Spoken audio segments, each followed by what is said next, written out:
সুপারের অনুমতি নেওয়া, ফ্লোর ম্যামের অনুমতি নেওয়া, প্রভোস্টকে অবগত করা, অ্যাপ্লিকেশন জমা দেওয়া, অসুস্থ অবস্থায় এই জটিলতাগুলো পার করতে না পেরে চিকিৎসার অভাবে সেই শিক্ষার্থী হলের ভেতরেই মারা যায়।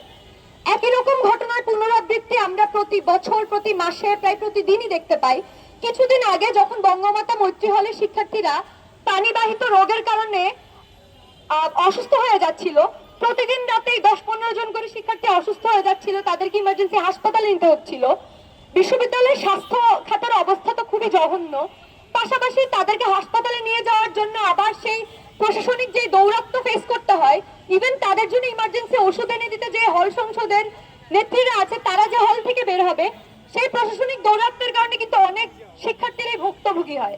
এইরকম যে প্রবণতা, সেটা আমরা অনবরত নতুন নতুন ঘটনা দেখতে পাই, যেটা শিকার শুধুমাত্র ঢাকা বিশ্ববিদ্যালয়ের সাধারণ শিক্ষার্থী না, রাজনৈতিক অরাজনৈতিক শিক্ষার্থী, ইভেন হল সংসদের নেত্রীরাও পর্যন্ত একই রকমের ভুক্তভোগী।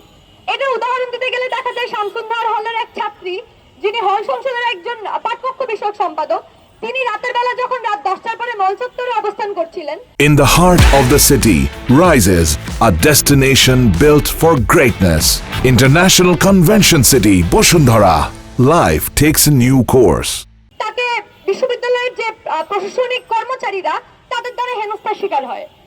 ঢাকা বিশ্ববিদ্যালয়ের 56% শিক্ষার্থী অনাবাসিক, তাদের বিভিন্ন সময় ফিল্ড ট্রিপে যেতে হয়, পিকনিকে যেতে হয়।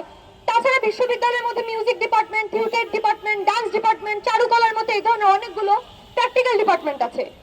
অথবা ধরেন কোনো শিক্ষার্থী জার্নালিজমে পড়ে, ক্যাম্পাসে কোনো সাংবাদিকরা ক্যাম্পাস প্রতিনিধির মধ্যে নারী নাই, তার অন্যতম কারণ নারীরা ক্যাম্পাস প্রতিনিধি হতে পারে না।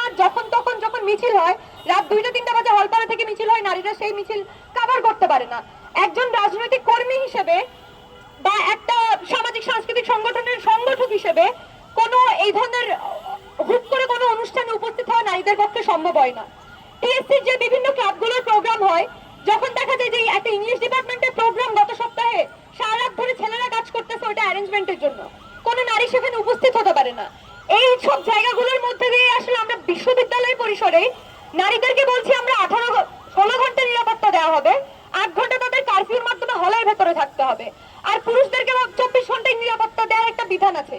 সেই নিরাপত্তার দায় 24 ঘন্টা পুরুষদের ক্ষেত্রে প্রশাসন নিচ্ছে, সেই দায় তারা পালন করতেছে কি করতেছে না সেটাতে তারা ব্যর্থ হচ্ছে, সেটা একটা ভিন্ন প্রশ্ন। কিন্তু নারীদের ক্ষেত্রে বিশ্ববিদ্যালয়ের প্রশাসন বলতেছে তারা 16 ঘন্টা নিরাপত্তার দায়িত্ব নিবে, বাকি 8 ঘন্টায় যে আবাসিক শিক্ষার্থীরা তাদের হলের মধ্যে থাকতে হবে। এই কারফিউর বাইরে কিংবা যে অনাবাসিক ছাত্রীরা তারা যদি বিশ্ববিদ্যালয় পরিসরে যে কোনো প্রয়োজনে কিংবা অপ্রয়োজনে যে কোনো কারণে অবস্থান করে, তাহলে তাদের নানা ধরনের চরিত্র হনন সহ যে প্রশাসনিক ভাবে হয়রানি করা হচ্ছে, এই পুরো জিনিসটাই আসলে